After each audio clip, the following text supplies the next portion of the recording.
Hello everyone. आज हम इस वीडियो में भारत और समकालीन विश्व का जो पहला अध्याय है फ्रांसीसी क्रांति, उसका चौथा पार्ट यानी चौथा लेसन पढ़ेंगे। फोर्थ पार्ट में क्या है, क्या महिलाओं के लिए भी क्रांति हुई।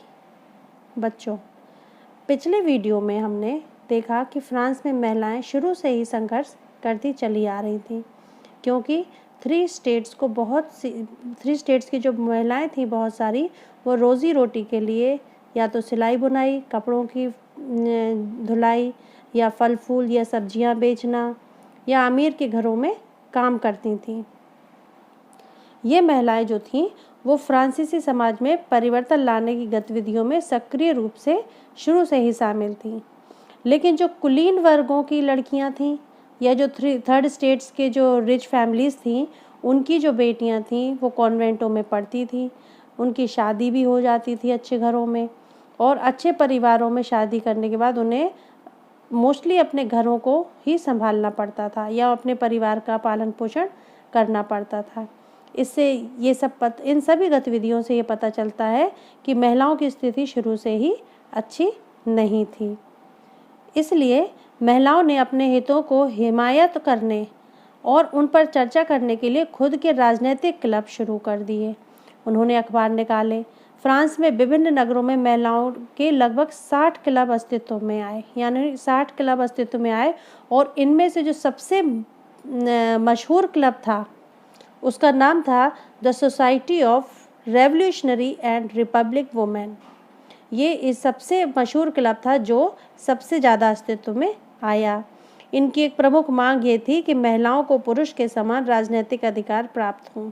मतलब जब इन्होंने ये समूह क्लब बनाया तो इसमें उन्होंने बहुत सारी मांगें रखी कि हमें समान अधिकार प्राप्त होना चाहिए, हमें निष्क्रिय नागरिक का जो दर्जा दिया गया था उसमें महिलाओं के मतों का अधिकार होना चाहिए, असेंबली के लिए चुने जाने वाले राजनीतिक पदों पर भी हमें रखा जाना चाहिए। तो ये सब इन्होंने बहुत सारी मांगें इस क्लब के थ्रू उठाई। प्रारंभिक वर्षों में सरकारी विद्यालयों की स्थापना के साथ साथ लड़कियों के लिए स्कूल शिक्षा का अनिवार्य बना दिया। अब क्रांतिकारी सरकार ने महिलाओं के जीवन को सुधार लाने के लिए कुछ कानून बनाए।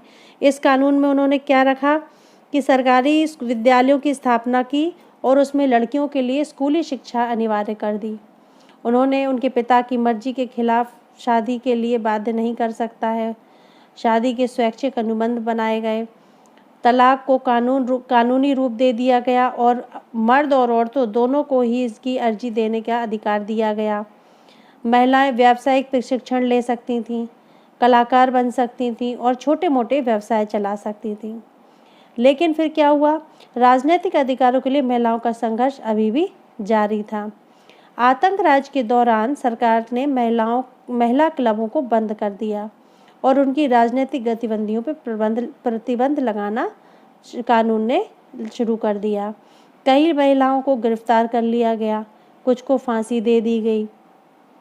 मताधिकार और समान वेतन महिलाओं के आंदोलन के इस प्रकार का आंदोलन महिलाओं का कई देशों में चलता रहा कि मताधिकार और समान वेतन सबको, हर महिला को मिलना चाहिए। इसके लिए उन्होंने कई देशों में आंदोलन किया और मताधिकार का संघर्ष 19वीं सदी के अंत और 20वीं सदी के प्रारंभ तक अंतर्राष्ट्रीय मताधिकार आंदोलन के रूप में जारी रखा।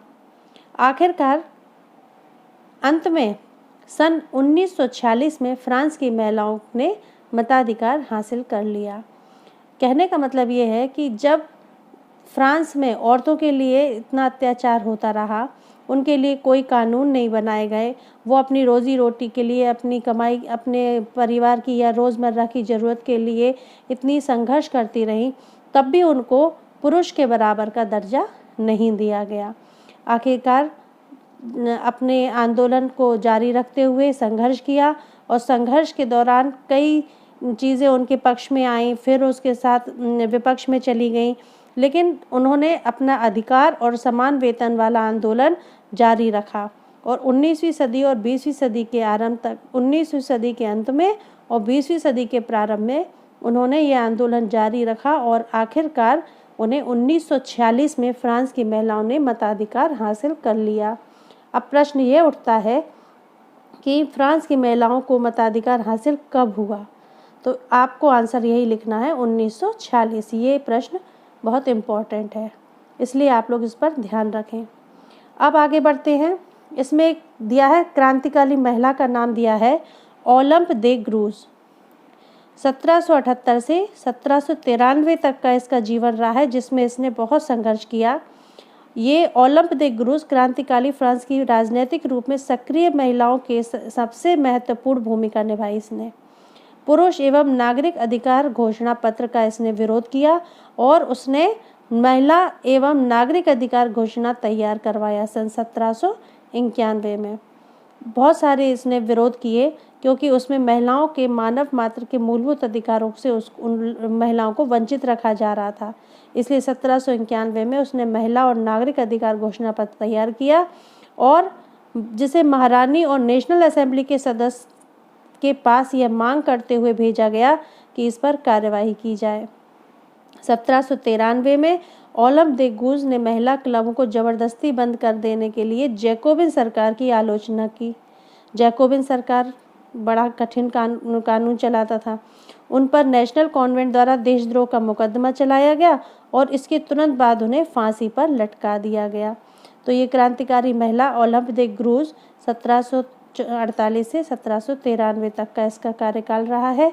ये आपके इम्पोर्टेंट क्वेश्चन है, इसको भी आप अच्छे से पढ़िए।